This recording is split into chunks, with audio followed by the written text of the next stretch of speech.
10 വർഷത്തിനു ശേഷം കേരള നിയമസഭാ തെരഞ്ഞെടുപ്പിൽ UDF നേടിയത് ഉജ്ജ്വല വിജയമാണ്. 102 സീറ്റുകൾ നേടി UDF വിജയക്കൊടി പാറിച്ചപ്പോൾ LDF നേടിയത് 35 സീറ്റുകൾ മാത്രമാണ്.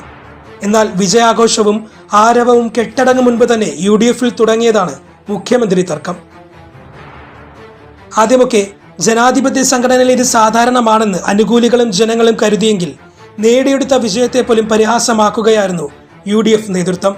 മുഖ്യമന്ത്രിയാകാൻ ആളില്ലാത്തതല്ല കോൺഗ്രസിന്റെ പ്രശ്നം. ഒരേ സ്വരത്തിൽ 3 നേതാക്കന്മാർ അധികാരത്തിനായി വാശി പിടിക്കുന്നതാണ്. ഭൂരിപക്ഷം MLA-മാരുടെ പിന്തുണ തനിക്കുണ്ടെന്ന് AICC general secretary KC Venugopal പറയുമ്പോൾ ജനഹിതം തനിക്കാണെന്നും ഘടകകക്ഷി പിന്തുണയുണ്ടെന്നും VD സതീശൻ പറയുന്നു. ഒപ്പം സീനിയോറിറ്റി തനിക്കാണെന്ന് രമേശ് ചെന്നിത്തലയും അഭിപ്രായപ്പെടുന്നു.